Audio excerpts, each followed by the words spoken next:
Bem-vindos a mais um TV Cine Dragão, programa da TVC em parceria com o Centro Dragão do Mar de Arte e Cultura.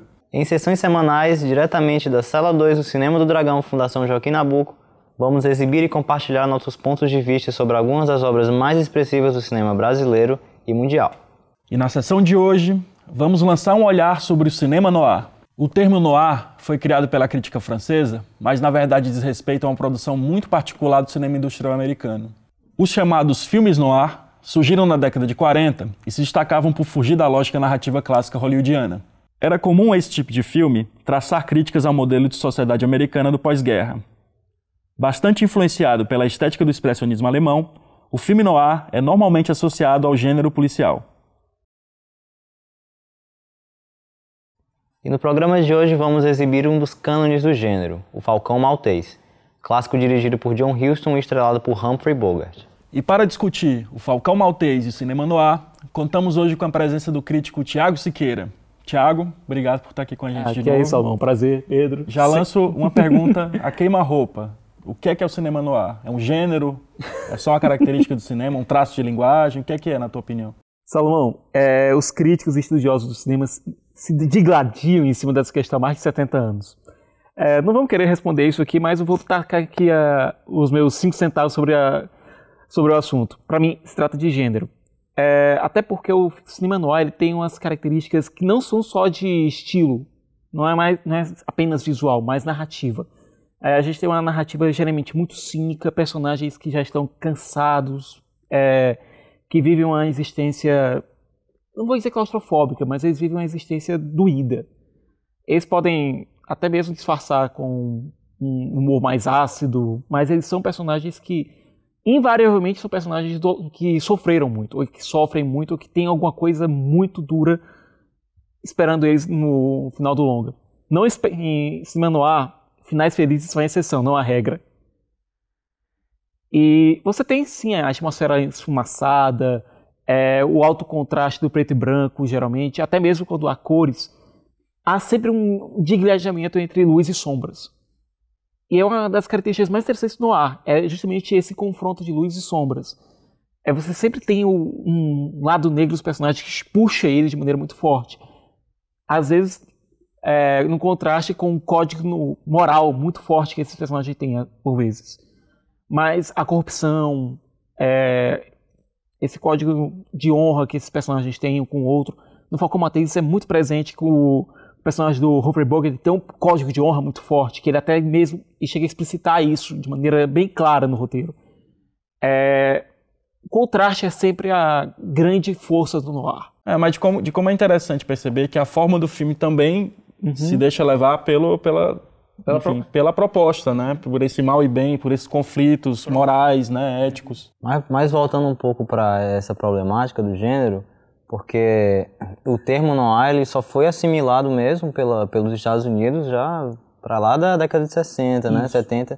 E é muito problemático, né, falar que talvez seja um gênero, porque ele, de certa forma, ele aglomera uma série de subgêneros, né, do policial, do filme de gangster, enfim. Do mesmo jeito que a ficção científica às vezes absorve também elementos no noir. Blade Runner é um exemplo clássico disso. Blade Runner é um filme noir que se passa no futuro. Aliás, hoje em dia não é tão futuro assim. Mas Blade Runner é um caso clássico de um filme noir totalmente tirado da sua ambientação que geralmente você coloca nos anos 40, anos 30. Um grande exemplo de que mostra que filme noir é gênero é um longa que se passa totalmente fora da proposta noir, ao mesmo tempo completamente dentro. Cliente Morto Não Paga, do Steve Martin, que é uma bela homenagem que ele fez ao cinema noir, pegando todos os ícones desse gênero de forma digital e transformando numa trama cômica, fazendo uma sátira, homenageando todos os elementos e ícones, grandes atores desse gênero. Você não pode dizer isso que você pode pegar um ator, aliás, um comediante do porte do Steve Martin, que à época estava em um dos seus auges, hoje em dia nem tanto, parece que esses comediantes dos anos 80, hoje em dia, ficaram todos PG-13, todos censura livre. Mas na época, o Steve Martin ele fez uma homenagem muito ácida e muito presente ao cinema noir, através desse longa, no qual ele pegou toda a iconografia, todos os cacoetes narrativos conhecidos e jogou lá dentro desse longa. Que, aliás, é uma das minhas comédias favoritas, até porque presta homenagem a um dos meus gêneros favoritos. Agora, a gente está falando sobre gênero, sobre não ser gênero ou não, porque quando os críticos franceses eles inventaram isso, é porque eles estavam privados de uma série de filmes americanos, né, na época da guerra, e aí, de repente, começou a chegar um monte desses filmes, e de como que esse contexto social, né, de como que esse pessimismo mesmo do pós-guerra, de uma geração consumista, de como que isso vai ditar a maneira como a indústria vai assimilar a forma de fazer filmes, né? Então, assim, o noir não surge como um gênero, ele se constrói um gênero, né? Isso. Durante a pré-guerra e durante a guerra, muitos cineastas alemães muitos cineastas europeus fugiram da Europa que ia ser calcinada pela guerra posteriormente e trouxeram muita influência do expressionismo para Hollywood. O noir surgiu por conta do conflito. E você pega, por exemplo, filmes como M, O Vampiro de Düsseldorf, e vê como eles influenciam longas como Falcon Maltese. Inclusive Peter Lorre, que é um dos autores de Falcon Maltese, ele está em M, é o protagonista do filme, que é um filme do Fritz Lang, que inclusive é um grande mestre do cinema noir também. Isso. E como expressionista, ele foi um dos pais do cinema noir. E você pega toda essa cultura de quem está vivendo um conflito que, à época, era o maior que podia se imaginar, envolvendo todas as nações, um clima de pessimismo horroroso. Não tem como surgir flores e arco-íris de um ambiente desses. Por isso, o cinema noir é tão cínico, porque ele veio de um momento cínico da história.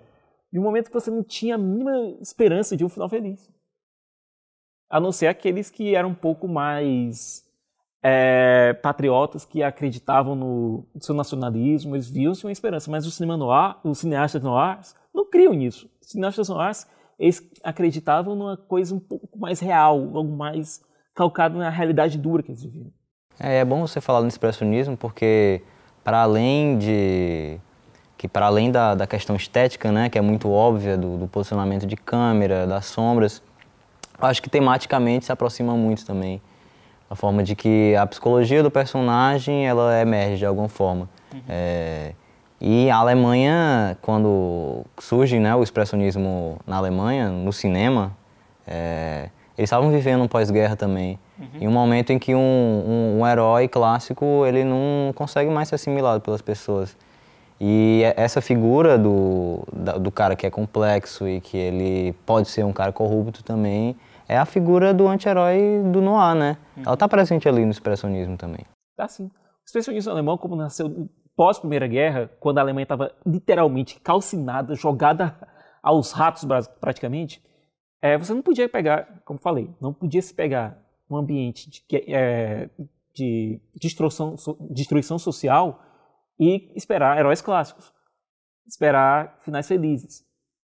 Fritz Lang nasceu disso daí, nasceu dessa reflexão. Em cima do Lang nasceu dali. Até mesmo Metrópolis, que eu considero um dos filmes mais otimistas do Fritz Lang, ele tem um viés reflexivo muito forte. E você pega isso e aplica no período da... Vamos pegar anos 30, nos Estados Unidos, anos 30, 40, que você não podia ter ainda a figura da Segunda Guerra Mundial, mas você tinha também a figura da época da proibição, gangsters, você tinha bandidos, você tinha tráfico, você tinha grandes gangsters. Nossa, faz todo sentido você pegar isso. Até porque você pega os anos 30, final dos anos 30, começo dos anos 40, gangsters eram praticamente tidos como celebridades. A gente tinha a glorificação dos bandidos. Mas segura aí, a gente vai voltar daqui a pouco, tá? A gente vai para um rápido intervalo e volta já.